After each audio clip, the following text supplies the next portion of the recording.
joining us, everyone, and welcome to the 2021 Leopard Archery and Cross Country Awards Show. I'm Bo McCaslin, and joining me is head coach Dennis Cheney, who pulls double duty as head coach. And coach, to accommodate you, we're combining these two award shows. And, in the spring of 2020, we saw things shut down all across the sports spectrum. Kids had their seasons canceled. We were unable to have a sports banquet for them. We were unsure of what we were going to be allowed to do this spring. So the Booster Club had the great idea for us creating a sports award show for each sport. And our kids here at DQ-TV were super excited to help out. Like I said, it was a challenging year for everyone. I know it had to be a challenge for you and your kids. Most definitely. It was it was definitely in cross country. We had so many people quarantined at different times, and the nurses felt awful about it, and they were doing such a great job. They were doing what they were supposed to do, and I want to thank the nurses for what they did, and they would apologize to me constantly about it. And I told them, I said, we're not mad. It's just a frustrating situation to deal with. I know I had one kid, a senior, that was quarantined 3 times. And I had another girl that got quarantined, that had been a state runner. She got quarantined right before state. So when we got to our conference meet, we had some of our top boys out, and luckily we were still able to finish conference champions in that, which we'll cover more of that. But it was a frustrating year, but very rewarding for the kids I had. Good. So. We'll lead off the cross country awards by announcing the all conference teams and all state teams. First up for the girls, congratulations to Marlon Perez, Jocelyn Sanchez, Ariana Ortiz, Alexandra Salinas, Abigail Barker, and Kenya Martinez. Coach, I know you're proud of these 6 girls and also proud of 6 of your boys too. Yes. Congratulations to Johnny Sanchez, Carlos Aguilar, Manuel Alvarez, Juan Balderas, Joshua Camarillo, Alexis Hernandez. All 6 were named to the all-conference team. And congrats to Johnny Sanchez and Gustavo Garcia, both named to the cross-country all-state team. Coach, explain to us what it takes to be named to the cross-country all-conference and all-state team. Well, it's a percentage, basically. When we go to conference, when they finish the race, say 50 kids, or say 100 kids finish, top 25% get all conference, so 25 kids would be all conference. We don't have 100, but I was doing easy math there. But so top 25 at conference, and we had 6 girls this year and 6 boys. Most of the other schools don't like seeing the Queen there, but when the Queen shows up, we bring a lot of numbers with us, so that kind of pads some of the all conference awards too. Gotcha. So that is nice. So good deal. All state, the only difference is they are top 10%. Whatever finishes the race, top 10% is rewarded all state there. Okay, so good deal. Congratulations to them. We move now to your team awards, and first up, Coach, is your Rookie of the Year awards for both the boys and girls. Girls this year, we had quite a few new girls out, not always freshmen. Some are some older kids that come out, but Wendy Victoriano really had some good races this year and went to Genoa Central and had a great race, and she was a top 10 finisher in that race for us. And she really kind of stood out amongst the group of new kids this year. And Coach, your Rookie of the Year award winner for your boys? This boy is a junior, so like I say, it's not always freshman, but he came out and he was doing football, and so he'd run a little bit 8th period, and then he'd go to football practice, and that's always tough to do. But he got better and better as the year went on, and he was a top 5 runner for us at state, and that's Juan Balderas. We move now to your Most Improved awards, Coach. Coaches are always talking about, in order for kids to show improvement, they have to be coachable. No doubt your Most Improved award winners, they were coachable kids for you. Most definitely. The girl that got this, Ariana Ortiz, she even sent me a long message after season was over and how she had always wanted to do cross country, but she was kind of nervous. She came and talked to me her sophomore year, but she never came out. I hate to say that, but I didn't remember it, and then she came out her junior year and was a hard worker, and but it's sounds funny to say it's kind of tough to learn cross country. Right. You got to learn how to run to pace yourself. But she kept working, and this year she started out and she was one of our top 15 girls at one point. By the end of the year, she was one of our top 5, and she was an all-conference runner. And she really, I wish she would have come out the 2 years before as a 9th grader and a 10th grader, but she worked hard, and she definitely the most improved. And who was the most improved for you guys? That was Manuel Soto. He had come out the year before, and like I say, it's kind of a learning process, and he'd struggled a little bit the year before, but he came out this year. He actually ran all summer pretty much and dedicated himself and really improved a bunch. And he was when you go to states, you can take your top 9, and he was a top 9 runner pretty much all year. So. Good deal. Good deal. Congratulations to them both. Next up, your Team First Award. And before you announce the winners, tell us a little bit about this award. Team First is, it may not be the best runner. Sometimes it is one of the best runners. I know one year my runner of the year got Team First. But it's somebody that will do whatever it takes. If I ask them to do something extra or something like that, or they go out of their way to try and encourage their team, that's kind of the person that I kind of keep my eye on. And in this sport, you really have a lot of kids that are capable of that. It's kind of like I've heard other coaches call it the Best Teammate Award. And that's just kind of what I've always called it, Team First. And your winner for the girls in your Team First Award? Ashley Contreras. Ashley Contreras. She was a senior. She was another one that was very much in the running for most improved, but she is always just one of those that shows up, doesn't complain, doesn't say nothing, just works out, does what she needs to, and competes hard. And the winner for your Team First Award for your boys? Without a doubt, he's a senior, Alexis Hernandez. I mean, he ran all summer. He would get other kids to run. Anything I needed done, he would take care of it. And just a phenomenal kid, and love to see him getting this Team First Award. Good deal. Congratulations to them both. And finally, Coach, we honor 3 athletes that I know you're very proud of. It's time for your Runner of the Year awards. In the girls, we had two girls kind of tie for it. One got quarantined before state, and she had been the top runner at the first part of the year. And then another one kind of came on towards the end of the year, and she got to run at state. So we felt like we didn't need to. Felt like they both deserved it, and that would be Marlon Perez and Jocelyn Sanchez. They both had outstanding years and dealt with a lot with COVID and everything, and had great years. And the boys, for the 2nd year in a row, Johnny Sanchez. Yeah. He's just he's the man when it comes to it. He's works hard, and he's a great runner, and he puts a lot on himself, and he deserves it.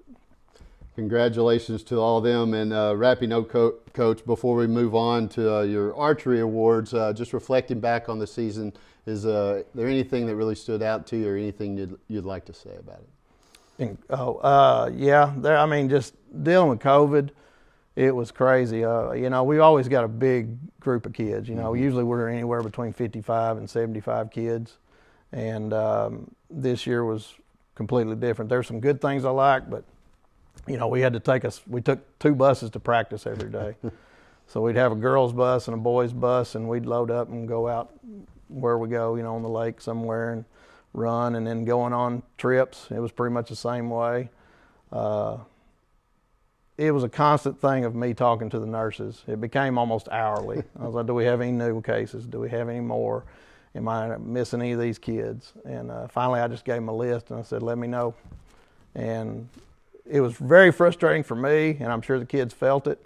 I tried not to let that happen, and they were still just as hard workers as usual, and just a pleasure to be there and be around. And it's just the best job. So, and the boys, we didn't mention, but both teams were conference champions, and the boys were state runner-up this year for the 4th year in a row. That's awesome. And we've lost a couple of good seniors that I'd like to have back, but that's nature of the beast. And if it hadn't been for COVID, all these kids are deserving these awards, but if it hadn't been for COVID, some of these awards could have changed, because I know we had some kids that were quarantined and didn't get quite to do everything that they had hoped to do. So I want that to be meant in the best possible way. I understand.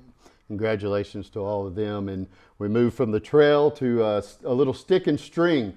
The archery team has been around for just a few years, Coach, but we've already seen it grow into a program with a lot of interest and enthusiasm behind it. Just tell us a little bit about the growth you've seen in the archery program in the last couple of years.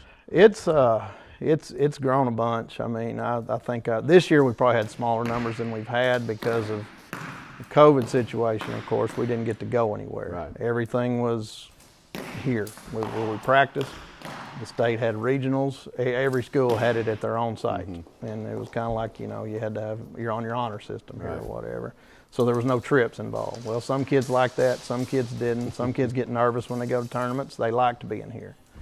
So it was very different as far as that. But we had 33 kids in high school. The high school team is 9th through 12th grade. We had 33 kids in that.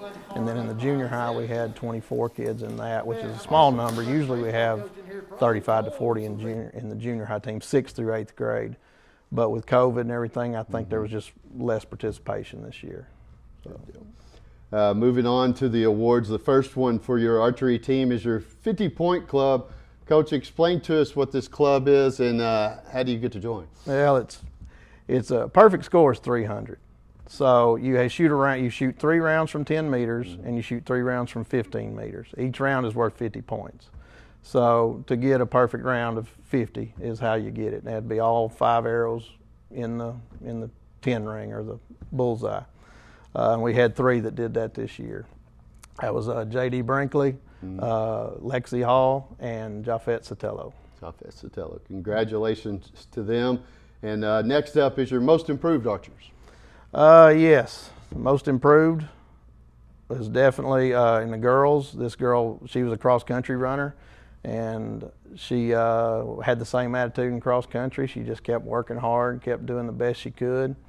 And without a doubt, she went from being a 300's a perfect score, but 280's excellent, up. 250, 270 is where people need to strive for, and she was constantly starting out about 220s, 230s. Well, this year she came around and she's a 250 girl, and the improvement was just great. Janae Tirado. And your most improved award winner for you guys? Damian Mendez, and the same thing. He's just been kind of steady over the years, but this year it just kind of clicked a little bit, and he became more consistent in his 10s and 9s and 8s as opposed to the 7s and 6s and 5s. Right. So, congratulations to them, and Coach. Next up is your Team First Award, and I'm sure this is much like your Team First Award. It's exactly like it, and for the girls, this is one that I've had in archery for a long time. I probably get on her nerves more than anybody. She's quick to roll her eyes at me all the time, deservedly so. But she does whatever I ask. And I was actually quarantined this year myself for a couple of days. And Mr. Pinkerton took over practice for me. And he said, well, I'm not really sure how things go. I'm pretty familiar. And I said, well, I got the perfect person to help run it. And Lindsay Smith is my team first. And she would handle anything and take over everything. So I'm very proud of her. Good deal. And your Team First winner for your guys? New person come out this year, and he worked so hard. So proud of him. He started out, and he'd ask questions. How can I get better? What can I do? What can I do? And I'd talk to him all the time. And he finally became he was a good shooter to start with, but he got to be a quality shooter at the end and helped us at state and regionals as Tanner Bruce. Tanner Bruce. Congratulations to Tanner. And no matter the sport, coaches are always looking for new faces who can contribute to their programs, which brings us to the Rookies of the Year. Yep. I had a lot of girls this year, and they were all. I had to sit down and figure up averages for what they did at our first practice shoot and what they did at regional and state. And the one with the highest average was Keishla Trinidad. And the Rookie of the Year for your guys? He was one of our main top shooters this year, and he shot in the 260s and pushed 270 a couple times. Max Pinkerton. Max Pinkerton. Congratulations to them both. And our final award is the Archer of the Year award, Coach. There was a lot of good shooters on the team, but by far she's the most dominant one. Lexi Hall. She shot a 284 at regional, a 288 at state. She was 4th in the state in the girls division, and the top 5 at state get a scholarship. So she got a $1,000 scholarship. Oh, wow. And it's the way it used to be, and I think it still is to any school in the state of Arkansas she can use that at. And as far as our men, he was a 280 guy most of the year, just real steady. He always said, I want to try and beat Lexi, and was kind of a competition between them. He couldn't quite get her this year, but they're both back next year. But Jafet Sotelo. Jafet Sotelo. Congratulations to all of our winners, and we want to say a big thank you to all the kids for their commitment and hard work during a very challenging year. And before we go, Coach, is there anyone you'd like to thank or say as you reflect on this past year? Well, I want to finish in archery too about where we finished. You know, we won our region. The junior high got runner-up, but with the senior high won our region, so we're regional champs in the area. And then we improved our team score by about 40 points when we went to state, and we were top 10 in the state. And that's every division, even the smallest school up to the big Fayetteville schools. So we're very proud to be in the top 10 there. I definitely want to thank Mr. Pinkerton and Joe Valley for always helping with everything. And in cross country, Brian Shelton and Jonathan Lindsay, outstanding coaches, do anything I ask and always just great attitude. So I'm blessed to coach the kids that I do. We have great attitudes, and I'm very thankful mainly to the kids that we coach. Good deal. Coach, we appreciate you joining us, and we wish you the best of luck in this next season. And as we leave you, we once again say congratulations to our winners. We also want to say a big thank you to the Leopard Booster Club for all that they do for our Leopard student athletes. And remember, it's always a great day to be a Leopard.